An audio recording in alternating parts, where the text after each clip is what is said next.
নিম্নচাপের জেরে বৃষ্টি, সুন্দরবন লাগোয়া কালিন্দী নদী বাঁধে ৩০০ ফুটের ধস, আতঙ্কে সাহেবখালীর বাসিন্দারা।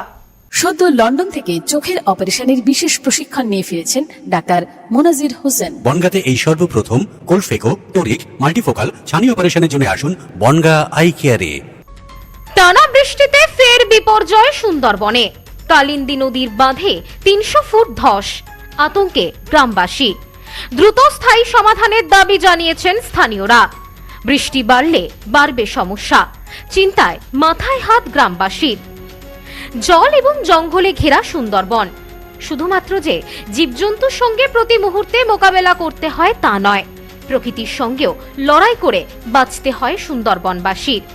বেশ কয়েকদিন ধরেই বৃষ্টিপাতের কারণে সুন্দরবনের বিভিন্ন জায়গায় নদী বাঁধে ফাটল ধরেছে।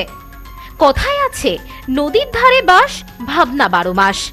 এই চিরাচরিত প্রবাদটি আরও একবার নির্মমভাবে সত্যি হয়ে দাঁড়ালো উত্তর 24 পরগনার হিঙ্গলগঞ্জের সুন্দরবন লাগোয়া সাহেবখালীতে। সেখানে কালিন্দী নদীর বাঁধে প্রায় ৩০০ ফুটের এক বিশাল ধস নেমেছে। এই ঘটনার জেরে তীব্র আতঙ্ক ছড়িয়ে পড়ে এলাকায়। গ্রামবাসীদের দাবি, কালিন্দী নদীর এই বাঁধটি দীর্ঘদিন ধরেই দুর্বল ছিল।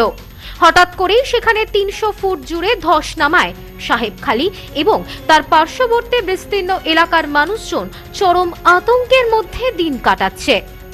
যে কোনো মুহূর্তে নদীর নোনা জল গ্রামে ঢুকে ঘরবাড়ি, চাষের জমি এবং পুকুর ভাসিয়ে দিতে পারে। এই আশঙ্কায় রীতিমতো রাতের ঘুম উড়েছে গ্রামবাসীদের। এই বিষয়ে স্থানীয় বাসিন্দা জগদীশ বৈরাগী বলেন, কালিন্দী নদীর বাঁধে ধস নেমে বেকায়দা অবস্থা। আমরা খুবই আতঙ্কে আছি, যে কোনো মুহূর্তে বিপদ ঘটতে পারে। আমরা সরকারের কাছে আবেদন জানাচ্ছি, দ্রুত যেন সমস্যার সমাধান হয়। এই আয়লা আনফানে আমাদের সুন্দরবন এলাকায় কালিন্দী নদীর অনেক বাঁধ ফেটে গিয়েছে, বসে গিয়েছে।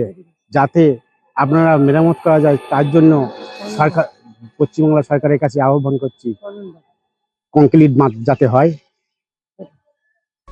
এলাকায় গ্রামবাসীদেরও একই অভিযোগ, ওই বাঁধে একই জায়গায় একাধিকবার ধসে যাওয়ায় বসে যাওয়া ফাটল ধরার মতো ঘটনা ঘটেছে।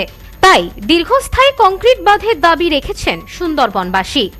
এদিন খবর পেয়ে সংবাদ মাধ্যমের মুখোমুখি হয়ে ব্লক আধিকারিক দেবদাস গাঙ্গুলি জানান, আমরা খবরটা পেয়েছি, সেচ দফতরকে জানানো হয়েছে, তারা যথাযথ ব্যবস্থা নিচ্ছে। তিনি আরও জানান যে প্রশাসন পুরো বিষয়টির ওপর কড়া নজর রাখছে এবং পরিস্থিতি অনুযায়ী পরবর্তী পদক্ষেপ গ্রহণ করা হবে।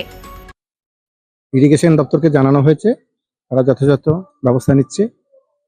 আমরা টাচে আছি, যখন যেরকম খবর সব আপনাদেরকে জানানো হবে।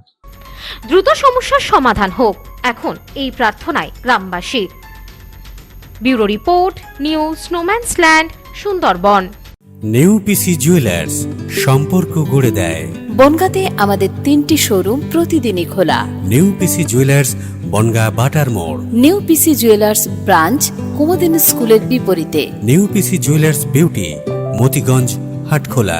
আমাদের এখানে সোনা কিনুন পেপারের দামে।